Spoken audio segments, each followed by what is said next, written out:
अभी यहाँ धाम पर आप सुबह से बैठे हैं और ये जो जगह आप देख रहे हैं जहाँ आप बैठे हैं, करीब 80,000 रुपया हमारे गांव के भाइयों ने चंदा करके ये समतलीकरण करवाया। एक आध साल पंचायत के साथियों ने भी थोड़ा बहुत इसमें सहयोग किया था, यानी 2 से 3 साल की मेहनत के बाद इतना समतलीकरण हुआ है। अन्यथा यहाँ 2010 में हमने सबसे पहले कार्यक्रम शुरू किया था 2010 में। उस समय यहाँ केवल कांटे कांटे कांटे ही थे और हम सब ने, हमारे बच्चों ने भी कांटे बीन करके सबसे पहला कार्यक्रम किया था और बहुत सारी परेशानियां हमको यहाँ पर गोविंद गुरु महाराज का जन्मोत्सव मनाने के लिए बड़ा लंबा समय और कई परेशानियां हमारे सामने आई। इस बीच में 3 से 4 बार हमारा ट्रांसफर भी हो गए, एपीओ भी कर दिया गया, निलंबित भी किए गए, सब हमारे साथ हुआ।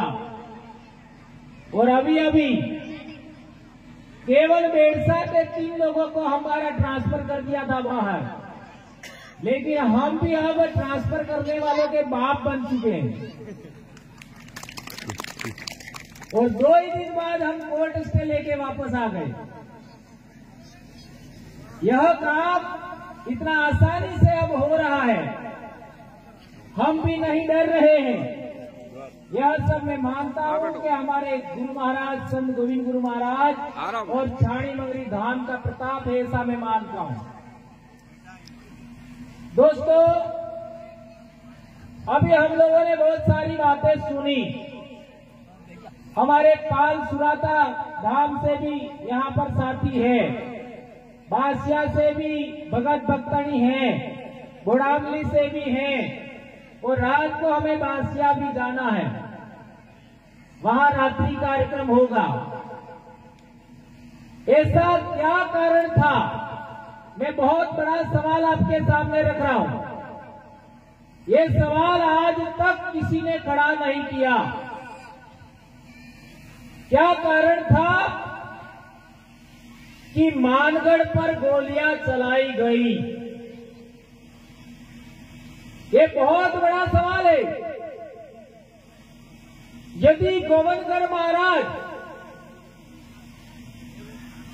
और भगत भक्तनी भक्ति का काम कर रहे थे, धर्म का काम कर रहे थे, तो उन पर गोलियां क्यों चलाई? ये सवाल आज तक किसी माई के लाल ने खड़ा नहीं किया।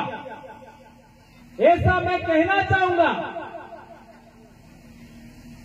संत सुरमाल महाराज की बात आती है तो संत सुरमाल महाराज को शीशा किसने पिलाया? संत सुरमाल महाराज भक्ति का काम कर रहे थे, धर्म का काम कर रहे थे, तो उनको शीशा किसने पिलाया, क्यों पिलाया? ये बड़ा सवाल किसी ने नहीं खड़ा किया और बहुत कम समय हुआ है। राष्ट्रपाल का घटनाक्रम हुआ, नाना भाई खाट को बंदूक के कुंडे मारकर मार दिया गया। सेंगा भाई रोड को गाड़ी के पीछे बांधकर खींचा गया और काली बाई को गोली मारा गया।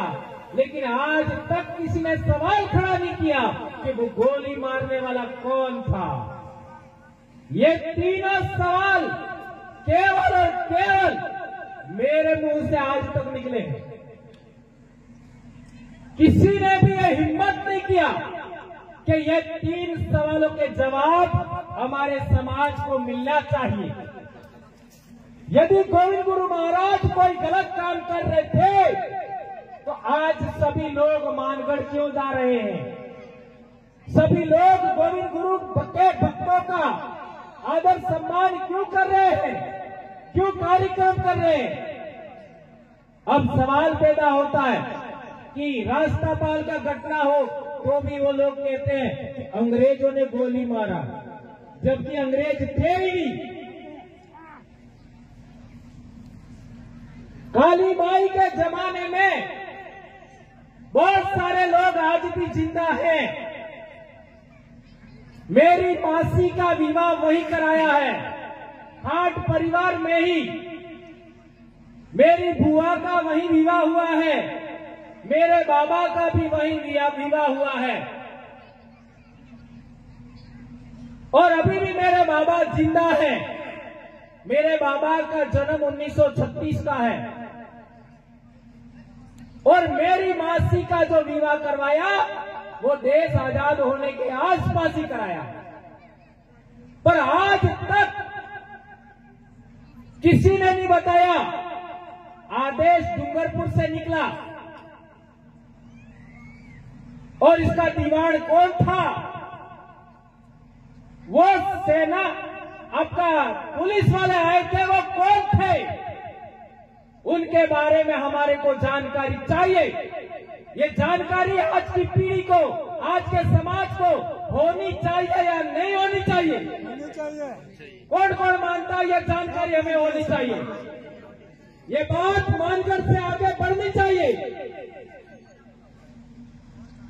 राष्ट्रपाल से ये बात आगे बढ़नी चाहिए, लसुड़िया से ये बात बढ़नी चाहिए, सुराता से ये बात उठनी चाहिए, और छाणी मंगरी से भी ये बात उठनी चाहिए कि गोविंद गुरु महाराज और भक्तों पर यदि वो भक्ति का काम कर रहे थे, धर्म का काम कर रहे थे, तो उन पर गोलियां क्यों चलाई? और हम जानना चाहते हैं कि मानगढ़ पर कितने अंग्रेज थे? आज तक के रिसर्च के अनुसार केवल 6 अंग्रेज थे, केवल 6 अंग्रेज।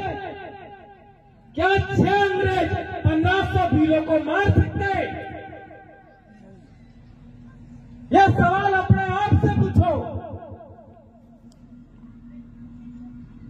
एक भील को 6 लोग नहीं मार सकते,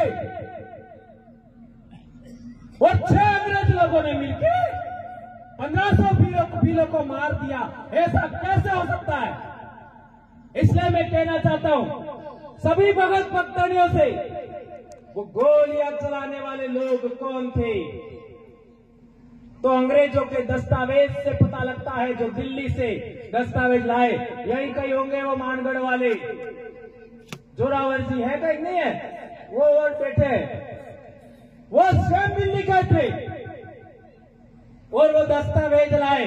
उसमें हमारे एमडीसी की 2 प्लाटून थी, मेवाड़ भिलकोर की, और इसके अंदर भील भी थे, अर्थात गोली मारने में भील भी थे। ये तो मैं कह देता हूं, लेकिन भील के अलावा कौन थे ये आपको पता लगाना।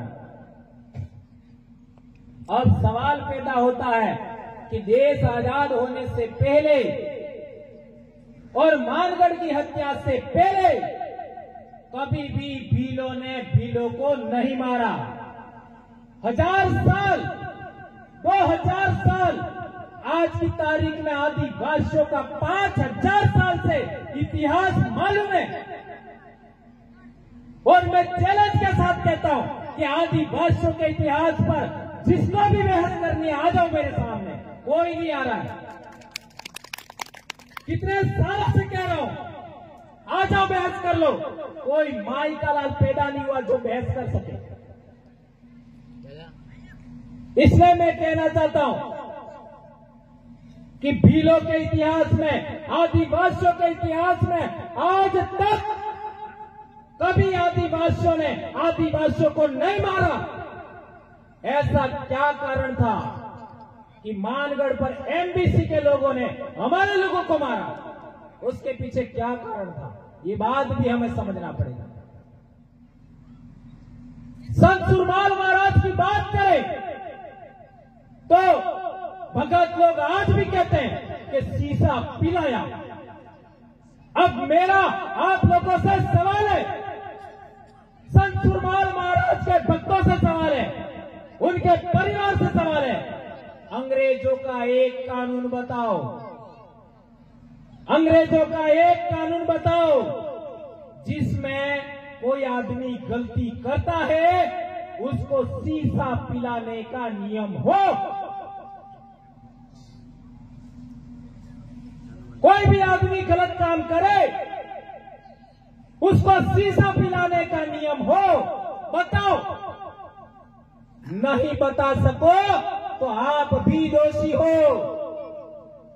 अपने समाज के युवाओं को, अपने बाप दादाओं के इतिहास के आप भी दोषी हो। और नहीं मिलेगा अंग्रेजों के कानून में, यह कानून दूसरा था, ये कानून भी आपको जानना पड़ेगा। और तो और 1898 में संत सुरमाल महाराज मरे, उसी साल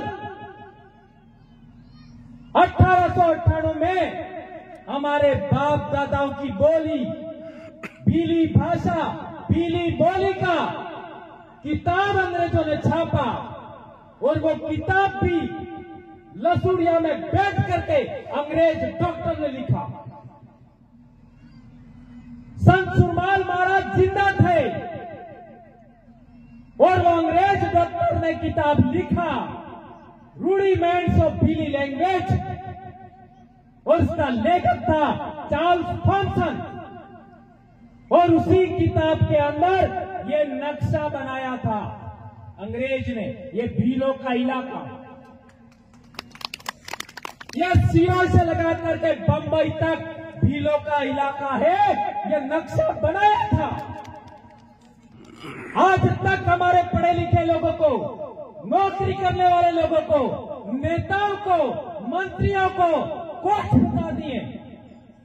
और तो और हमारे कई नेता ऐसे भी हैं जो मानगढ़ का इतिहास खत्म करने के लिए सरकार को लिखते हैं। क्या किया जाना चाहिए, सोचिए। और इसी किताब में हमारे मां को क्या कहते हैं, पिताजी को क्या कहते हैं, ये भी लिखा हुआ है। हमारे मां ने तो आई कही पर पिताजी हो कहीं। हेलो पानी है अपने मां ने तो आई कही, पिताजी हो कहीं। कोणक दादो के, कोणक बापो के हैं?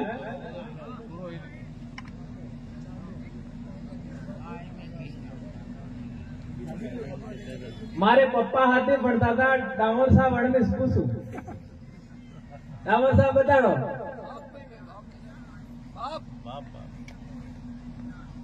और भक्तो તમે बताड़ो, बापा ने हो क्या था, बापू तो बारे कहे दादो है ना, मारे पप्पा ही पप्पा ने दादो एम कहता था। इट मीन्स थोड़ा सा के अपने बाप दादा की गलती था जी। देखिए आ बात है हम लब्धि में अपने कई लोग एक कही कि ना हमारा दादो तो एमस बोलता था એટલે एमस बोलવું પડે, हमारा मोटा दादो एमस बोलता था एमस करता था એટલે एमस करવું પડે। ऐसे कई लोग हमारे सामने टटपूची आते हैं, इसके लिए बोल रहा हूं। अभी बिच्छीवाड़ा जाओ, खेरवाड़ा जाओ, लसुड़िया के इलाके में जाओ, आज भी बापा ने आतो कही, आज भी। और उस किताब के अंदर यही बात लिखी हुई है, पिताजी के लिए आतो ने मां ने बदले आई। ये वो बता रहा तमे कार्य किया हमल युग ने हमल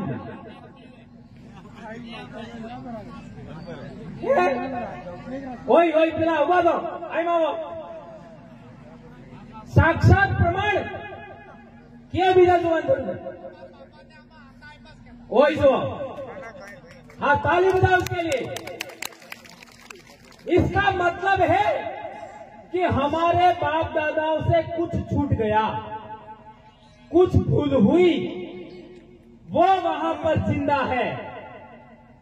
आजा તમે मध्य प्रदेश में जाओ, गुजरात में जाओ, रतलाम में जाओ, झाबुआ में जाओ, अलीराजपुर में जाओ, आ कुशलगढ़ वाला एने पूछो अने वे लाड़ी वोर नंडावे, लाड़ी वोर ने फेरा फेरवे तो हेत तो पहले एक ते नेसे तांबड़ी मेले लोटो अणा में रहते पानी ने अणा तांबड़ी माते फेर बीजी तांबड़ी मेले लोटो अणा में मेले हरो ने अणा संकोर भेरा भरे कयो हरो मोड़ वालो बे लोटा, एक लोटा में पानी अणा माते बीजो लोटो अणा में हरो अणा संकोर भेरा भरे। अब बताओ विवाह के मामले में वो भी पी ले, हम भी पी ले, और ये कोई ज्यादा दूर नहीं है, कोई ज्यादा दूर नहीं है। अब ओरिजिनल संस्कृति कहां बची बताओ? हमारे बाप दादा ने कुशलगढ़ की बात करूं 1951 की जनगणना अणा में आदिवासी कौन, भील कौन, भील की नहीं पूजा करता, ये अंग्रेजों ने लिखा है। ये बात मैं आगे नहीं बताऊंगा, वो आप ढूंढना, अंग्रेजों ने लिखा है 1951 में। और मेरा बाप 1949 में पैदा हुआ और लक्ष्मण जी भी 1949 के आसपास ही पैदा हुए, ये जिंदा है। उस जमाने की जनगणना में लिखा है। अरे भैया 20-30 साल में हमको फालतू बातें पकड़ा करके हमारे बाप दादाओं की संस्कृति खत्म करने का षड्यंत्र चल रहा है। तो बात चल रही थी वो किताब जिसमें व्याकरण है, शब्दकोश है, और उसी के अंदर लिखा है वीर लोग हैं वो जोहार बोलते हैं। 101 पेज पर लिखा हुआ है। अभी चाहो तो अभी मैं देने के लिए तैयार हूं, 101 पेज पर। और कई लोग हमको कहते थे ये तो झारखंड अलग जाए, छत्तीसगढ़ अलग जाए, तो काटता थवा बाद पेला आतम चावल ले पोगे तुझे तेवड़ हो बोले ज्वार बोले, दिवाली में वाले दाड़े ज्वार पटारा दाड़ा बोले, सिंपल सी बात। ये बातें बहुत जानना जरूरी है। तो मैं कह रहा था कि वो भीली बोली भाषा को 8वीं सूची में डाला होता और प्राथमिक विद्यालय तक पढ़ाई कराने का पाठ्यक्रम बनाया होता। अभी आने वाले साल से तो होने ही वाला है। 2016 में हमने आवाज उठाया